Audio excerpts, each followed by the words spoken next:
Direito e Saúde Pública. A dose certa para sua atualização a qualquer tempo e em qualquer lugar.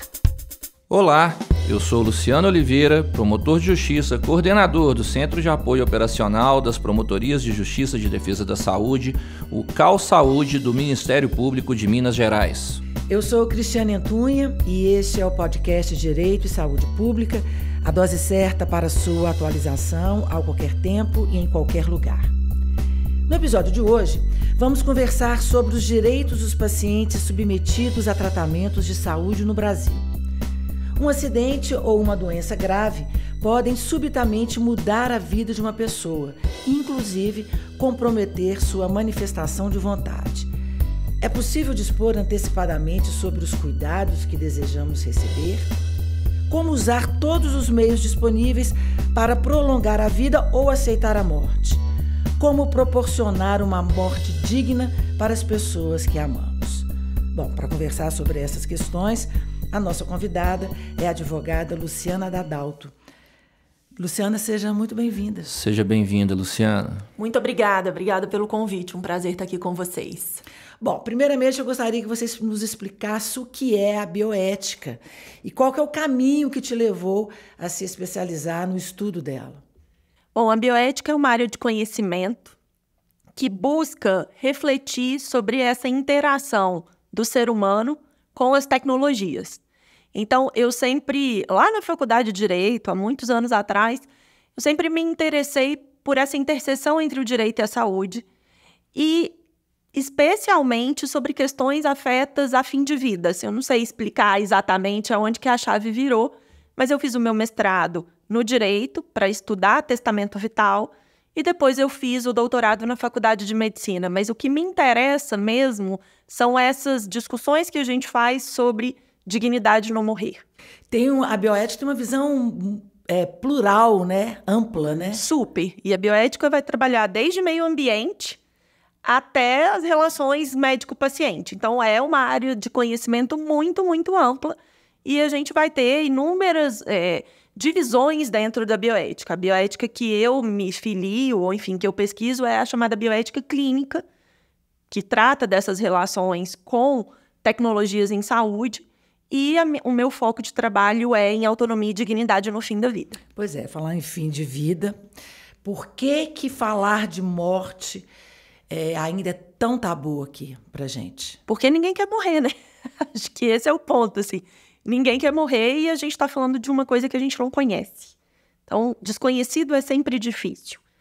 E o desconhecido eterno, o desconhecido que é para sempre, é mais difícil ainda. Então, acho que isso tem a ver com uma questão cultural. Não é nova, não é de 10 anos atrás. A gente tem a negação da morte, é uma realidade do ser humano desde que o mundo é mundo. E por isso que a gente cria formas de pensar no pós-morte. Né? As religiões, elas surgem dessa dificuldade.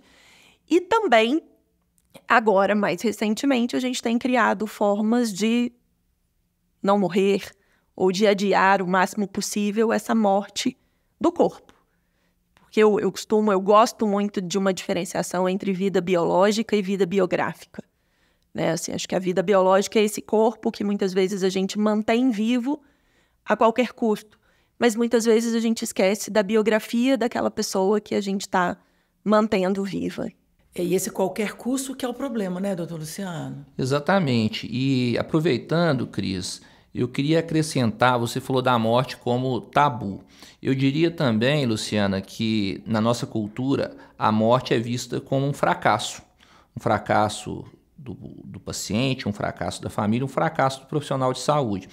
O que dificulta, né, esse diálogo sobre aceitarmos a morte de uma pessoa querida? Nesse contexto também, você poderia explicar para os nossos ouvintes os termos eutanásia, ortotanásia, distanásia e dizer se essas práticas são admitidas no Brasil? Claro, acho que o que dificulta é a gente estar juntando o fracasso com o tabu. Né? Assim, é tabu porque é desconhecido e é fracasso porque é um momento da gente dizer que chegamos no nosso limite. E nós estamos cada vez mais acostumados a romper os nossos limites enquanto sociedade. Então, isso de olhar para uma doença e dizer chegamos no limite dela realmente é extremamente doloroso para o paciente, para a família, para o profissional de saúde, para o sistema de saúde como um todo. E aí a gente começa a discutir esses limites. Eu costumo brincar, doutor Luciano, que a gente tem a família das ásias, né? Que é essa eutanásia, ortotanásia. Então, quando a gente fala de tanásia, nós estamos falando de morte, que é thanatos, lá em grego.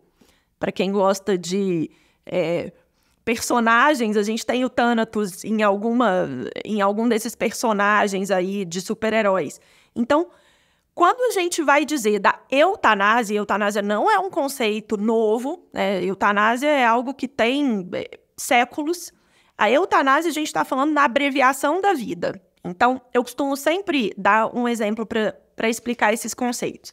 Imaginem que hoje eu recebi um diagnóstico de uma doença terminal, com um prognóstico de vida de 6 meses.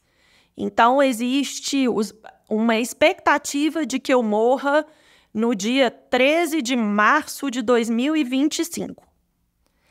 Isso é o curso natural da minha doença. Então, essa é a morte no tempo certo. Se nós não fizermos nada para prolongar, nem para abreviar, essa vai ser a data da minha morte. Essa data a gente chama de ortotanásia, ou seja, se eu morrer exatamente nela, de forma natural, nós estamos falando da ortotanásia, que significa morte no tempo certo. Se eu disser, não, gente, eu não quero, porque até março eu vou estar sofrendo muito, eu vou estar com muita dor. Essa Luciana que vai estar viva em março não é a mesma Luciana que está aqui hoje, eu quero abreviar a minha vida. Então, nós estamos falando da eutanásia, de uma prática de abreviação que normalmente é feita com uma injeção de uma substância letal no corpo do paciente. Mas eu posso dizer assim, não, gente, dia 13 de março está muito perto, eu tenho um filho pequeno, tem muita coisa para fazer ainda, eu não posso morrer porque a minha família depende financeiramente de mim, então eu quero que vocês façam tudo para prolongar o meu processo de morrer. Então, isso é a distanásia, que é quando a gente usa recursos tecnológicos para prolongar, e eu acho que isso é muito importante, a gente não está prolongando a vida, a gente está prolongando o processo de morrer. Porque se a gente não atuasse, a morte aconteceria no tempo certo, que é o que a gente chama de ortotanásia. E no Brasil, né? O que pode ser feito? Então, no Brasil, a gente tem o reconhecimento de que o digno para um paciente é ser cuidado para que ele morra no tempo certo, com o menor sofrimento possível. E aí a gente vai falar, então, da ortotanásia. A eutanásia é proibida no Brasil, e aí é proibida do âmbito criminal, né? É tida como crime de homicídio, e nós não temos nada específico na nossa legislação sobre distanásia. Então, não tem nenhum artigo de lei que diga que a distanásia é proibida. Mas, quando eu olho para a Constituição Federal e penso que a dignidade, e vejo que a dignidade da pessoa humana é um fundamento e que a distanásia, ela provoca uma morte indigna, uma morte dolorosa, eu, Luciana, entendo que a gente pode afirmar que a distanásia é uma prática inconstitucional. Pois é, e até do ponto de vista ético é possível pensar sobre essa prática. E, aliás, Luciana, outro termo muito utilizado é da obstinação terapêutica, né, que tem a ver com a distanásia. Você pode esclarecer, então, para os nossos ouvintes o que é essa obstinação terapêutica e como ela impacta o paciente?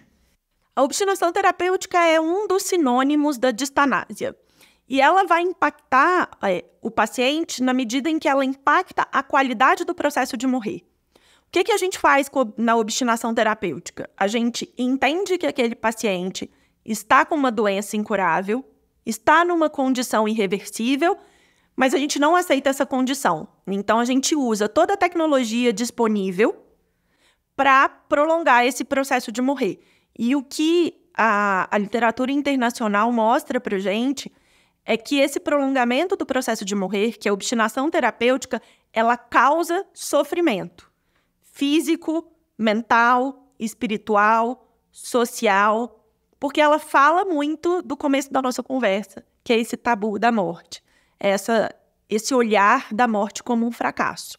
Então, a morte por distanásia, na verdade a gente não fala, né, de morte por distanásia, mas aquela morte que aconteceu depois de um longo processo de prolongamento do processo de morrer, é tida hoje como uma morte indigna. E o nosso objetivo é permitir que as pessoas tenham uma morte digna. Até dentro do que você falou, né, quando a gente vai para o conceito de saúde como bem-estar, né, tudo que você falou, né, que afeta o lado biológico, psicológico, social, nós estamos tendo aí uma grave violação até do direito à saúde a pretexto de garantir saúde, né? É muito contraditório isso. Exatamente, mas isso se dá por uma falsa compreensão de que ter direito à saúde significa estar biologicamente vivo. Correto. Né? Eu acho que esse é o nosso grande... A gente precisa repensar que direito que é esse. Esse conceito, né? Exato. Esse conceito do que é saúde. Bom, eu queria falar também sobre os cuidados paliativos. A ministra da Saúde, né, Anísia Trindade, ela anunciou esse ano uma política nacional de cuidados paliativos no SUS. Qual que é a importância desses cuidados paliativos para pacientes graves ou terminais? Essa política nacional foi uma grande conquista, uma conquista social, uma conquista de profissionais paliativistas no Brasil, porque os cuidados paliativos, eles estão intrinsecamente ligados à qualidade do processo de morrer. Os cuidados paliativos são uma abordagem de cuidado que foca no alívio do sofrimento. Então, eles andam de forma paralela com os cuidados que têm o objetivo de modificar a doença. Então, vou dar um exemplo concreto que eu acho que fica mais fácil. Vamos pensar num paciente que foi diagnosticado com câncer. Câncer é uma doença ameaçadora da vida que, curável ou não, gera muito sofrimento. Então, o ideal é que os cuidados paliativos comecem no mesmo momento em que os cuidados oncológicos e que, à medida com que os cuidados oncológicos não forem surtindo efeito, ou seja, que essa doença se tornar incurável, os cuidados paliativos assumam o cuidado com o paciente. Sejam prioridade para permitir uma qualidade de vida diante da realidade. Então, acho que a gente tem que tomar muito cuidado, porque as pessoas, em geral, entendem que cuidado paliativo é para quando não tem mais nada para fazer. Isso não é verdade. Os cuidados paliativos são para toda pessoa que tem uma doença grave e ameaçadora da vida, e o objetivo dele não é curar. O objetivo dele é cuidar das pessoas. E os cuidados paliativos surgem, historicamente, nesse crescimento da tecnologização da medicina, nessa ideia, né, que a gente tem feito de dividir o corpo da pessoa em vários pedacinhos, e aí a gente tem um médico que cuida do pulmão, que cuida do coração, e quem cuida da pessoa? São os cuidados paliativos. Então, o objetivo dos cuidados paliativos é melhorar a qualidade de vida de quem está sofrendo. Mas qual que é a formação desse profissional que vai cuidar da qualidade de vida? Os cuidados paliativos, eles são feitos com uma equipe multiprofissional. Então, a gente tem médico, enfermeiro, nutricionista, psicólogo, fisioterapeuta, assistente social. Eu devo estar esquecendo de algum, porque é uma equipe multi. Até capelão faz parte dessa equipe de cuidados paliativos. Porque nós estamos falando de dimensões diferentes de sofrimento. E a gente vai ter profissionais diferentes para cuidar de cada uma dessas dimensões. Agora, não basta ser médico, não basta ser enfermeiro, é preciso que essa pessoa tenha uma especialização em cuidados paliativos. Então, hoje a gente, da mesma forma, também a gente tem residências em cardiologia, em pediatria, a gente tem residência em cuidados paliativos. Pois é, Luciana, nós estamos até o momento, né, falando muito sobre a assistência, mas agora trazendo um pouquinho para o juridiquês, um aspecto importante a considerarmos nesse processo do adoecimento e do processo de morte é o princípio da autonomia, que é um dos princípios bioéticos. Como as pessoas podem manifestar sua vontade validamente sobre temas como tratamento médico desejado, destinação de órgãos pós-mortem? Eu sei que você é uma especialista nesse assunto. A gente tem que pensar sempre que, enquanto a gente está lúcido, a gente decide naquele momento, né? Então, se eu consigo conversar com um profissional de saúde, a minha manifestação de vontade vai ser dada naquele momento. O grande problema é que 95% 90% das pessoas que têm uma doença grave, elas chegam ao fim da vida delas impossibilitadas de se manifestar. Então, é neste contexto que a gente vai falar de documentos de diretivas antecipadas de vontade que devem ser feitos ou deveriam ser feitos por todos nós, enquanto estamos capazes, lúcidos, saudáveis, nas quais a gente vai escrever como é que a gente quer ser cuidado, quais tratamentos a gente deseja e quais tratamentos a gente não deseja, quando e se a gente ficar gravemente doente e impossibilitado de fazer essa manifestação de vontade. Especificamente em relação à destinação dos órgãos, a gente tem um problema legislativo no Brasil, que é uma lei ainda vigente, que diz que a última palavra é da família.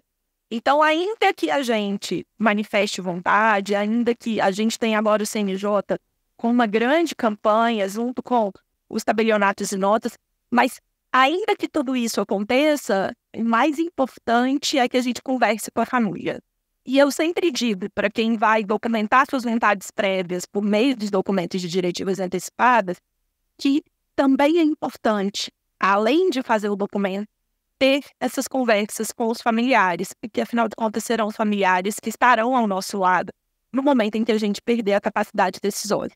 Então, acho que é mais importante, eu falo sempre isso, nós estamos falando de uma mudança de cultura. E a gente não muda a cultura só com lei, ou só com documento, ou só com escritura pública. A gente muda a cultura quando a gente está aqui em programas como esse, falando sobre tabus.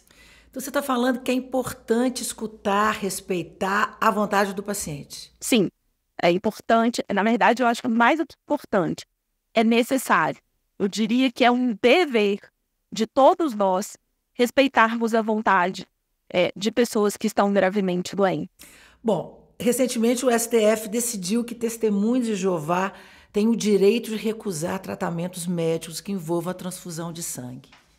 E isso foi um grande reboliço, né?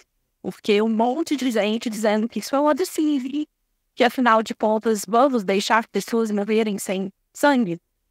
Nós vamos deixar pessoas morrerem sem sangue, não foi isso que o STF disse. O que o STF disse é que conceito de vida digna é um conceito subjetivo.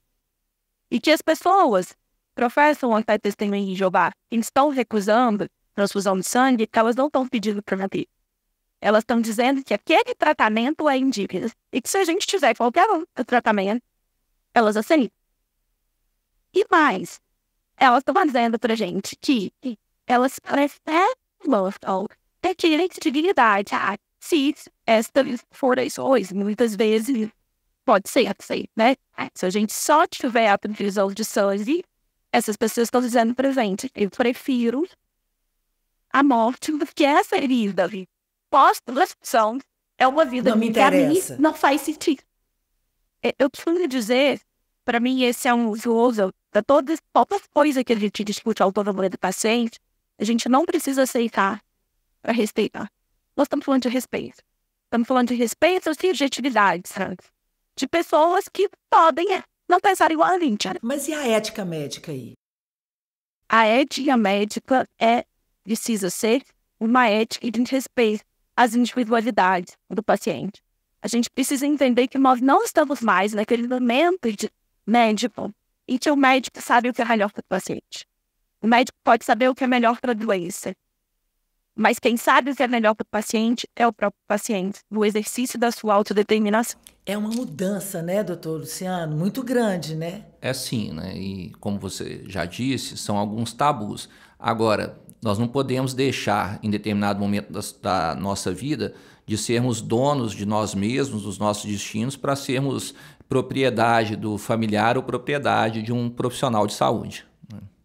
E eu vou além, doutor Luciano, eu acho que a gente não pode ser propriedade do Estado. E aí, pensando também no Poder Judiciário, porque muitas vezes a gente tem demandas judiciais para ofertar tratamentos para pacientes que já disseram que não querem aquele tratamento. E isso acontece de novo pelo começo dessa nossa conversa. A gente ainda acha, culturalmente, que cuidar dos nossos entes queridos é evitar que eles morram. Mas muitas vezes cuidar dos nossos entes queridos é permitir que eles morram de forma digna. Esse é a nossa grande mudança cultural. E eu gosto sempre de, quando a gente tem essa dificuldade de ver o outro, de trazer para a nossa vida, né? Como vocês gostariam, que vocês estão ouvindo a gente, como vocês gostariam do fim de vida de vocês? Vocês gostariam que fosse numa UTI, entubado, sedado, cheio de fio? Ou vocês gostariam, prefeririam que fosse de uma forma menos irracional? Acho que quando a gente olha para a gente mesmo, fica mais fácil. Então terminamos nosso podcast com essas dúvidas, essas questões para a gente pensar em vida. No episódio de hoje, então, falamos sobre os direitos de pacientes durante seu tratamento de saúde, com as participações da advogada Luciana Dadalto, do promotor de justiça Luciano Oliveira e minha, Cristiane Antunes. Luciano, muito obrigada pela participação, viu? Muito obrigado, foi muito bom aqui. Prazer estar aqui com vocês, eu que agradeço. O roteiro desse episódio é de Luciano Oliveira, quem assina a direção é Eduardo Cury. O podcast Direito e Saúde Pública é uma produção do Ministério Público de Minas Gerais. E eu já convido você para o próximo episódio, dia 28, no Spotify e no YouTube. Você também pode escutar na Rádio MP. Até lá! Direito e Saúde Pública. A dose certa para sua atualização a qualquer tempo e em qualquer lugar.